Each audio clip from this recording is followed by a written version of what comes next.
Lalu Cinta Luna pertama hari ini antara kasihan sama antara senang juga. Kasihannya itu karena ya pasti dia kan nggak punya siapa-siapa lagi kan, otomatis kita kasihan, dan dia kan juga nggak punya duit. Dia itu halusinasi dia punya duit banyak. Otomatis kalau misalkan kasih narkoba, dia mau bayar pengacara, bayar yang lain-lain, itu otomatis kan dia harus punya uang banyak gitu loh. Sementara dia nggak punya uang banyak, kita tahu utangnya banyak di mana-mana gitu loh. Dan mungkin barang berharganya ya cuma mobil yang kreditnya itu sama jam tangan Rolexnya dan tas Hermesnya yang juga kredit itu gitu kan. Jadi dia nggak punya barang berharga lainnya, nggak punya investasi lainnya.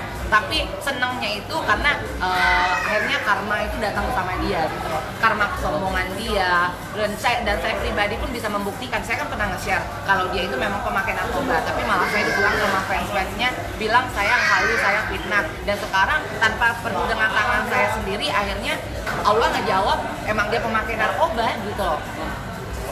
Awalnya bagi Ude dari mana kalau misalnya kita bisa pakai narkoba? Saya kan kenal dia dari tahun 2006. Dari 2006, dari namanya Cleo sampai berganti-ganti nama banyak banget, berkali-kali saya udah kenal dia.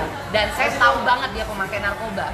Dan ex-manajernya bukan Mami Isa ya, ex-manajernya yang sebelumnya pun tahu banget dia itu pakai narkoba. Di saat syuting video klip Bobo di mana dia make dulu, di saat dia setiap mau tampil di TV dulu itu dia selalu make dulu supaya pede. Makanya dia selalu ngomong itu halusinasi, dia bisa hamil, dia halusinasinya dia begini begitu kan. Karena itu yang berbicara itu bukan dia, itu narkoba yang berbicara gitu loh.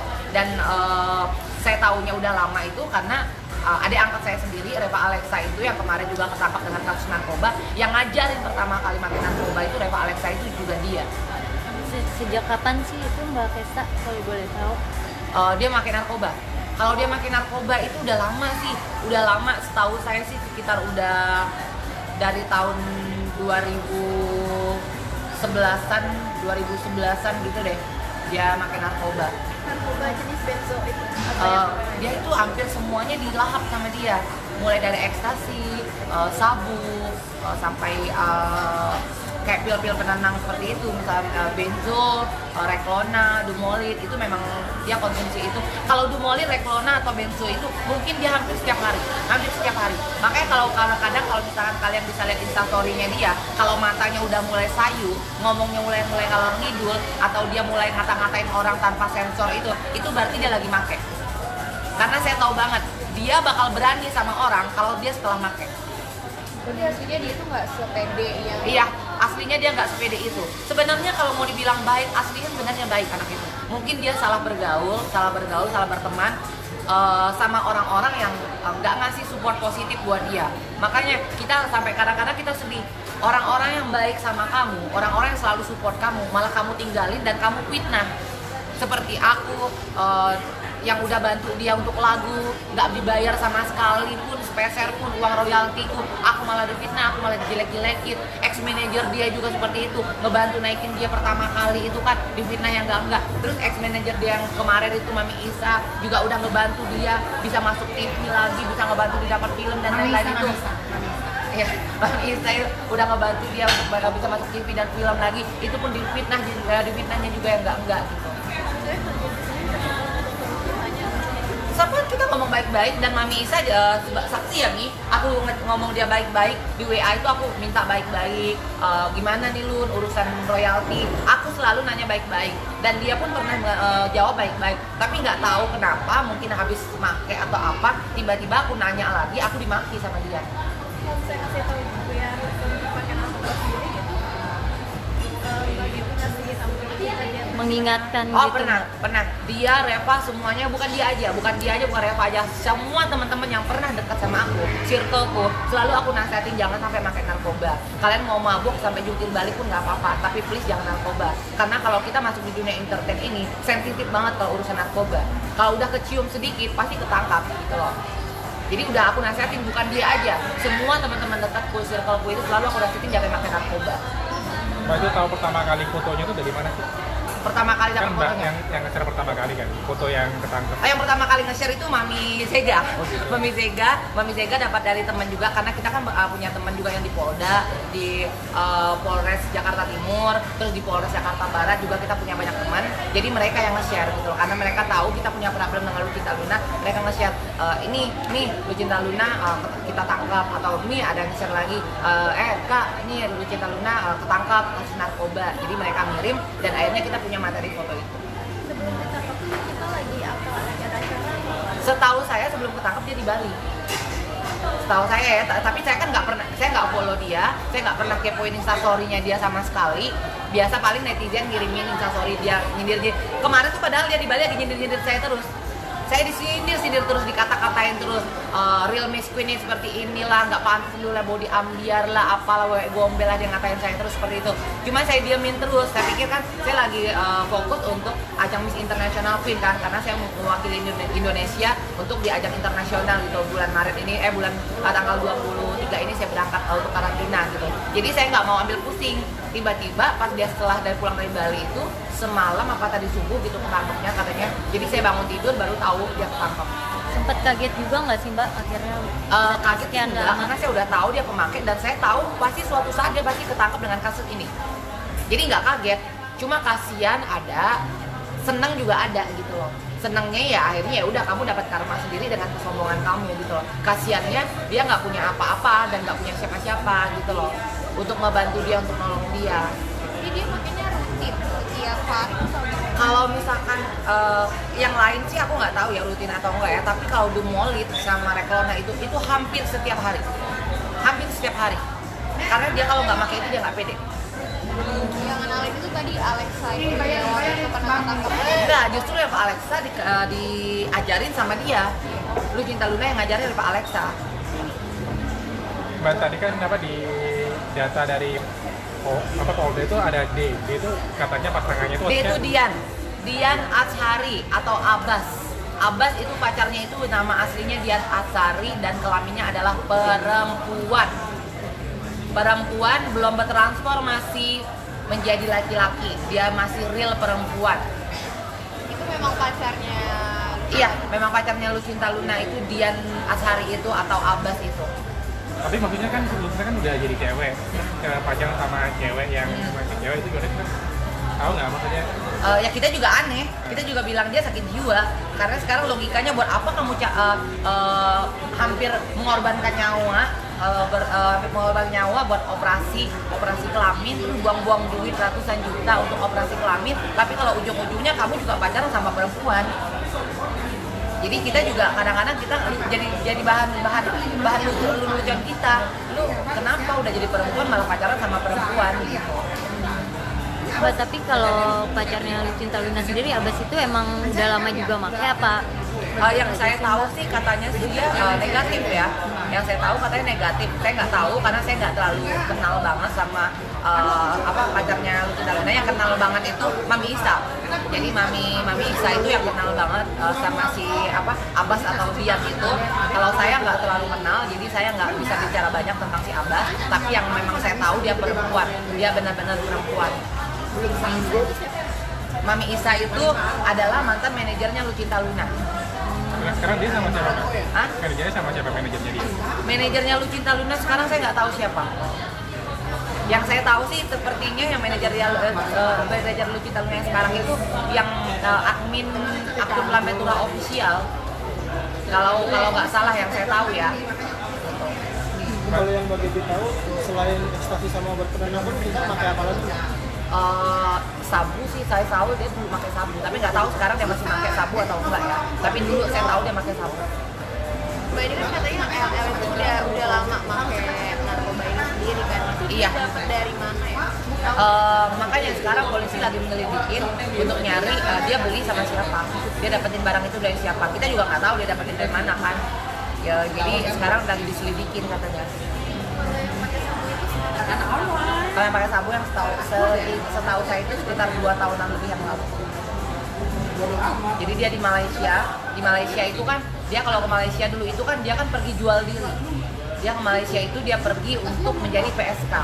Jadi dia sering make sabu itu kalau misalkan ada tamunya yang emang mau minta ditemenin nyabu, ya dia juga mau. Katanya benar nggak itunya honornya 500 sampai 300 ringgit. Kalau misalkan honornya untuk 1 kali short time itu ya benar 500 ringgit, 300 sampai 500 ringgit itu memang benar. Apa tapi itu maksudnya si Lutfi Talun itu menjual diri setelah atau udah tidak sebelum terkenal. pas udah kenal gimana? Pas udah terkenal kan dia udah sampai di Malaysia kan udah tahu dia transgender. Siapa lagi yang mau? Kok dulu tuh belum tahu? Dulu belum tahu. Dulu tuh belum tahu. Jadi pas dia udah terkenal dia transgender, di saat dia pergi lagi ke Hong Kong, dia pergi mau jualan lagi, udah banyak yang tahu. Terus pergi ke Kuala Lumpur mau jualan lagi, udah banyak yang tahu. Terus pergi ke Singapura dia nggak bisa, dia di blacklist. Dia ketangkap lagi menjajakan diri jadi pelacur, jadi PSK di Singapura itu dia di blacklist. Jadi sekarang dia udah nggak, setelah terkenal ini udah jarang menjual diri atau gimana? Yang setahu saya sih memang udah nggak bisa jual diri, bukan jarang. Mungkin sebenarnya mau gitu loh, karena waktu itu dia pergi ke Kuala Lumpur lagi, dia mau jualan lagi, tapi nggak bisa karena udah pada tahu dia transgender. Jadi akhirnya kan dipegang sama Mami Isa. Dipegang sama Mami Isa itu di hire, dibuat rebranding benar-benar berkelas kan. Jadi mulai dari harga endorse-nya dinaikin sama Mami Isa, harga dia di TV dinaikin sama Mami Isa. Tapi ya itulah, orang benar-benar kacang lupa kulitnya. Jangankan sama Mami Isa, sama saya pribadi, sama mantan manajernya yang dulu pun semuanya dimusuhin dan dijauhin, selalu masalahnya duit. Dan kita difitnah. Masalah duit itu bukan real kita nipu duitnya atau kita utang sama dia yang utang sama kita dan dia yang nipu kita gitu loh. Sebagai bisnis seberapa dekat sama Lucinta? Saya kenal dia dari tahun 2006. Saya itu salah satu orang yang support dia setiap lomba kontes waria dulu. Mulai dari kostumnya, makeupnya, selalu saya yang support. Selalu support setiap lomba. Jadi kalau misalnya mau dibilang seberapa dekat, saya kenal dia dari zaman namanya masih Cleo Fitri. Belum Lucinta Luna, belum Ailuna Putri, belum macam-macam bergonta-ganti itu. Gitu, dari zaman dia belum operasi payudara, belum operasi kelamin, dia masih benar-benar fisiknya masih kayak laki. Itu saya udah kenal dia dari tahun 2006. Kalau Cleo Fitri itu kalau nggak salah yang di Men ya, itu benar ya? Iya, benar sekali. Dia jadi finalis BIMEN dulu. Jadi setelah BIMEN itu dia malah gitu jadi apa? Malah itunya. Iya, nah setelah BIMEN itu dia akhirnya operasi implan payudara dulu. Setelah operasi implan payudara, terus dia melakukan operasi bawah, operasi kelamin itu karena cowok. Jadi dia ada suka sama cowok itu, yang dia pengen banget tidur sama cowok itu. Sampai akhirnya dia bela-belain operasi kelamin itu supaya bisa tidur sama cowok itu. Jadi tujuan utamanya operasi kelamin adalah karena pengen Ada ya bisa pacaran dan tidur sama cowok itu gitu loh. akhirnya itu tersampaikan. Iya, akhirnya disampaikan sampai mereka pacaran kan. Itu artis juga, aktor juga. Berapa lama? Berapa lama ya? Yang pasti lumayan lama ya, Mi, sama Kelvin dulu ya. Lumayan lama. Kelvin siapa nih, Mbak? Nah, Kelvin siapa? pokoknya kalian Google juga keluar kok. Di YouTube juga Oh, keluar. selama ini keluar itu kan sempat disinggung tuh. Kalau pacarnya artis itu benar dia. Iya benar. Itu Itu. sih kita bukannya halu ya waktu itu dia ngomong. Enggak, tapi kalau sama Mike Lewis itu halu. Sebenarnya dia nggak pernah tidur sama Mike Lewis, nggak pernah melakukan hubungan badan sama Mike Lewis, tapi sama temannya Mike Lewis. Cuma karena posisi dia lagi ada di apartemen, jadi Mike Lewis itu tinggal satu apartemen itu bertiga. Cowok dua, satunya artis Marissa Nasution ya, yang artis Indo juga itu. Nah mereka tinggal bertiga itu patungan apartemen di Kemang itu. Jadi sebenarnya Lucinta Luna itu kenal sama temennya Mike Lewis. Cuma pas pada saat itu Mike Lewis datang pulang kerja, dia langsung bikin video instastory itu sama Mike Lewis, seolah-olah itu ya dia sama Mike Lewis, karena teman Mike Lewis itu bukan artis. Padahal sama temennya ya. Iya, padahal sama temennya. Jadi kalau untuk sama Mike Lewis memang dia halu. Sama Mike Lewis dia halu. Tapi kalau sama beberapa artis yang lain kita membenarkan itu memang benar. Karena kita melihat sendiri video dia berhubungan badan, video lain-lainnya memang itu ada real. Gitu. Kalau sama Mike Lewis itu enggak. Sebenarnya aktor itu aktor baru, lama, tua, enggak? Dibilang lama nggak lama sih. Kevin aktor lama ya.